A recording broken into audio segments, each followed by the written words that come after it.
যে রাজ্য সরকার তোমার রাজ্যে কোরআনের বিরুদ্ধে একজন বলল, এক তো সংবিধানের 25 নম্বর ধারার বিরুদ্ধে কথা হচ্ছে, সে কোরআনের বিরুদ্ধেও যেমন বলেছে, সংবিধানের বিরুদ্ধেও বলেছে, আপনি তাকে অ্যারেস্ট করলেন না কেন? ভালোবেসেই জিজ্ঞেস করেছো তো?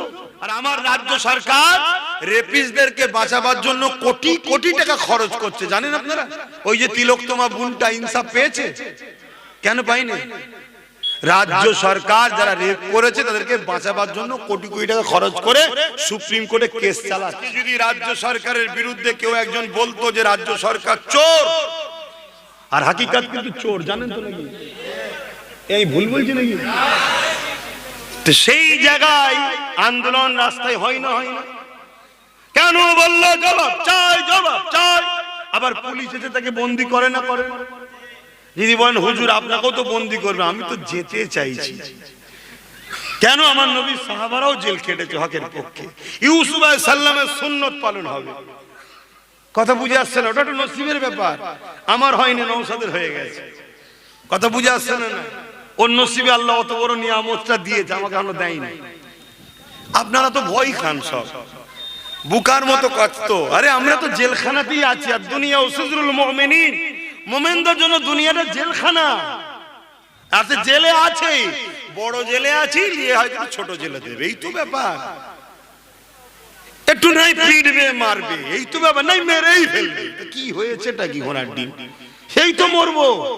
কিন্তু আল্লাহর জন্য মরবো, হকের জন্য মরবো, হক কথা বলার জন্য মরবো। এই মরণটা তো নসিবের ব্যাপার। কেন আমার যুবকরা বুঝুনি? তোমাদের আশপাশে কত জন ছেলে হাই রোডে অ্যাক্সিডেন্ট করে মরছে না? ফটাস করে সে মারলো পিছন দিয়ে, পুরো ছেঁচড়ে গেল, চোখে তারা ভাড়া, মগজ টগজ বেরিয়ে, লাড়ি ঘুড়ি বেরিয়ে ছিটড়ে চলে গেল। না ধোয়াতে পারছে, না গোসল দিতে পারছে, ওইভাবে নিয়ে যে পুঁতে দিল। যা এ হচ্ছে না? তাহলে মরণ কার কপালে লিখা আছে কোনো ঠিক আছে? তুমি কি ভাবছো তোমার দাদু মরার পরে তুমি মরবে? এটা মনে করছো নাকি? অনেকের দাদু মরবে, সে নিজেও পুরো বলছে আমি আল্লাহ কবে যাব, সে যায়নি, নাতি পুতা চলে যাচ্ছে। ঠিক না বেটি? মওতের কোনো বয়স নেই। তোমাকে দুনিয়ায় পাঠিয়েছে, জুলুম করলে হবে না, জালিমের সাথ দিলে হবে না। নাই করো, না এর সাথ দাও, এই দুটো তো কাজ, এটা করতে হবে না? তা না করে আমরা ইসলামের দুশ্মন হয়ে গেলাম, ইসলামের ক্ষতি করছি। আজকে কেউ আন্দোলন করে নেমেছ?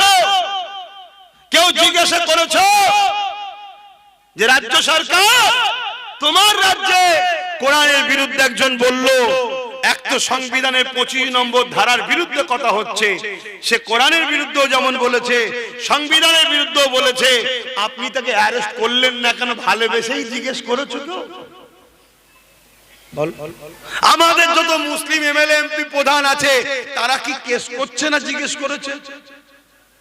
তাহলে কোন মুসলমান গুলোকে মুসলমান মনে করে?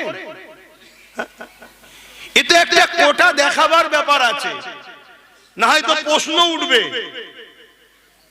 যেমন বিজেপি, সবাই জানে বিজেপি মুসলমানদের দুশ্মনদের দল, জানেন না? জানেন না?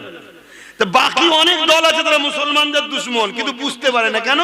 একটা কোটা ভাগ দেয়, এই 30% মধ্যে যা 10টা মুসলমান নেতা করলাম, 10টা এমএলএ করলাম, 10টা প্রধান করলাম, আমরা ভাবি ওই তো আমাদেরকে দিচ্ছে, আর আমাদের মুসলমান এই তো নেতা আছে।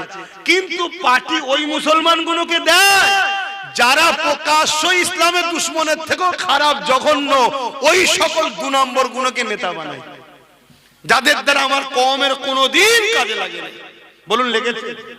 আজকের দিনে তো একটু কেস করা দরকার ছিল। যতগুলো মুসলমান এমএলএ আছে, মন্ত্রী আছে, প্রধান আছে, সমিতি আছে, সদস্য আছে, কি সব বলেন না, সব যদি হাজার হাজার মুসলমান গুলো নেতাগুলো কেস করতো, তাহলে একটা উপকার হতো না? হতো? এক কথা বলেন, আমার কাছে সারা দেন।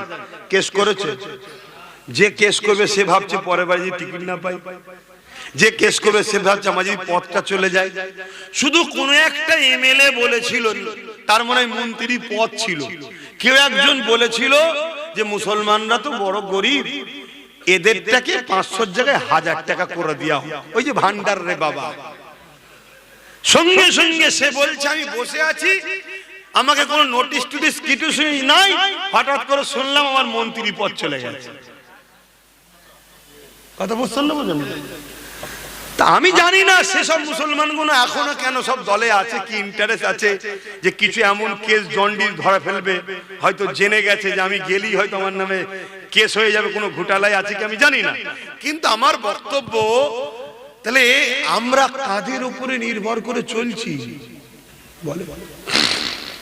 তার কিছুদিন আগে আরেকজন বলল কি যে ইসলামে নাকি রেপ করা ভালো। কি গো আব্বা, রেপ করা ভালো ইসলামে? বলবেন তো? এই সব যাবার সময় হয়ে গেল মুরব্বী বাপগুলো, এখন শুনছেন ইসলামে নাকি রেপ করা ভালো। এটা কি আপনাদের গালে চুনকালি মাখানো নয়? আমাদের গালে চুনকালি মাখানো নয়? হ্যাঁ, আমাদের ধর্মের নামে মিথ্যাচার নয়? ইসলামে রেপ করা ভালো কি? অথচ ইসলাম রেপিস্টদের যে শাস্তি দিয়েছে, কোন মায়ের বেটা থাকে তো বলো না এই শাস্তি কেউ দিতে পেরেছে কি? বলো। ইসলাম তো রেপিস্টদের বললাম তো গলা পর্যন্ত পুঁতে মেরে ফেলার কথা বলেছে। আর যারা বলছে তাদের দলে ভরি ভরি লোক রেপিস্ট নেতা আছে, শুনছেন না শোনেন? আর আমার রাজ্য সরকার রেপিস্টদেরকে বাঁচাবার জন্য কোটি কোটি টাকা খরচ করছে, জানেন আপনারা? ওই যে তিলোত্তমা বোনটা ইনসাফ পেয়েছে, কেন পাইনি? রাজ্য সরকার যারা রেপ করেছে তাদেরকে বাঁচাবার জন্য কোটি কোটি টাকা খরচ করে সুপ্রিম কোর্টে কেস চালাচ্ছে। তাহলে বলুন, আমার ধর্মের নামে এত বড় মিথ্যাচার করা হলো, যারা এই কথা বললো তাদেরকে অ্যারেস্ট করা হয়েছে, তাদের বিরুদ্ধে কোন মুসলিম এমএলএ এমপি নেতা প্রধান কেস করেছে?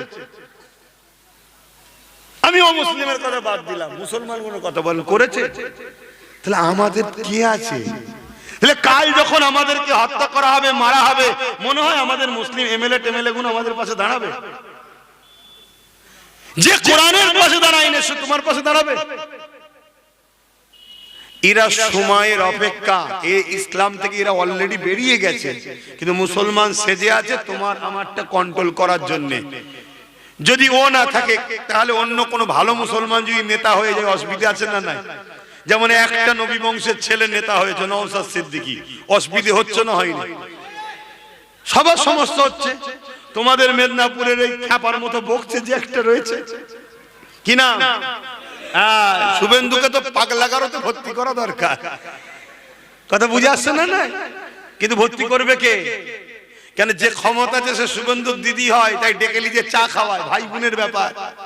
যদি আমরা থাকতাম ধরে লিজে ভোরে পাগলাগারোতে দিয়ে ভালো তাদের ট্রিটমেন্ট করাতাম, যে হঠাৎ করে কোনো ইফতারে তরমুজের রিয়াকশন হয়েছে গেছে কি দেখ, কারণ তরমুজ খেয়েছে না খাইনি, তো হঠাৎ করে ভুল বকছিস কেন রে? এত ইফতার করলি আমাদের সাথে, কি ব্যাপার?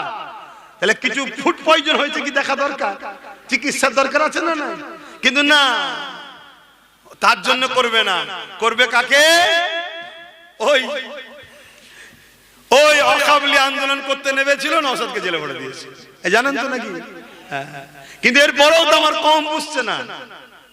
ভাবো ভাবো, দুনিয়াদারির মধ্যেই তোমাকে আখেরাত খুঁজতে হবে। দুনিয়াদারি ছেড়ে আখেরাত নয়। তোমার সমাজনীতি, অর্থনীতি, পরিবার নীতি, রাজনীতি, রাষ্ট্রনীতি, এর মধ্যেই জান্নাত আছে। তুমি কি ভাবছো নাকি পরিবার নীতি ওটা দুনিয়ার ব্যাপার? না, ওর মধ্যেই জান্নাত। স্ত্রীকে ভালোবাসলে স্ত্রী যদি তোমার উপরে খুশি হয়ে বলে যে আমার স্বামী খুব ভালো, আল্লাহ রসুল বলছে এই পুরুষটা হলো শ্রেষ্ঠ পুরুষ। জোরে বলুন সুবহানাল্লাহ। সন্তানদেরকে পিয়ার করবে, ভালোবাসবে, কষ্ট করে মেহনত থেকে হালাল খাওয়াবে, এটাও তো জান্নাত যাবার রাস্তা। জোরে বলুন সুবহানাল্লাহ। তাহলে দুনিয়াদারির মধ্যেই জান্নাত আছে না? নাই। আমি বুঝতে পারছি তো নাকি? ব্যবসা, ব্যবসা দু নম্বরই ব্যবসা না করে হালাল সম্পদের, হালাল জিনিসের হালাল ব্যবসা করবে, এটাই তো জান্নাতের রাস্তা। জোরে বলুন সুবহানাল্লাহ। হ্যাঁ, তুমি নেতা হয়েছো, ইনসাফ পরায়ণ হলে, গরিবের হক দিলে, এতিমের হক দিলে, মানুষের হক দিলে, সবাইকে সমান নজরে দেখলে এবং জুলুমকে বন্ধ করলে, তুমি তো কিয়ামতের দিন আরশের ছায়া পাবে। জোরে বলুন সুবহানাল্লাহ। তাহলে দুনিয়াদারির মধ্যে আখিরাত আছে না? না, কিন্তু বুঝছে কই? এই কথা যখন আমরা হুজুর বলি, সবাই তো বলে না, যা একটা দুটো 10টা 20টা হুজুর বলে, আবার আমার কমই বলে হুজুররা আবার এইসব কথা কেন বলতে যাবে? এইসব রাজনীতি ব্যাপার, আমাদের ব্যাপার। আরে রাজনীতি কোন চোর, গুন্ডা, চরিত্রহীন, ধোঁকাবাজ, বাটপারদের কাজ নয়। রাজনীতি হলো ভদ্র, সভ্য, ন্যায়, এডুকেশন পার্সন ভালো মানুষদের কাজ। বলুন সুবহানাল্লাহ। রাজনীতি খারাপ, রাষ্ট্র রাষ্ট্রবাসীকে সেবা করা কত ভালো কাজ তো, কিন্তু দুঃখের বিষয় এখন চলে গেছে দুর্নীতিবাজ, চোর, বাটপার, খুনি। এ বিষয়ে রাসূলুল্লাহর হাদিস আছে না নাই? আল্লাহ নবী বলেছে আখিরি জামানা সব জায়গায় পদে নেতৃত্ব দেবে সমাজের বদমাইশ, চরিত্র বা সমাজের বদমাইশ, লুটেরা, লম্পট, বিহায়া, শোষণকারী, এরা সমাজের মাতব্বর হয়ে যাবে, মাথায় উঠে যাবে। হচ্ছে না, হয় না? কিন্তু আমরাই তো সেই রসুলের হাদিসের, যাদেরকে রসুলের হাদিস নিষেধ করেছে যাদের সাথে সাথ দিতে, আমরাও তো তাদের সাথ দিয়ে ফেলছি।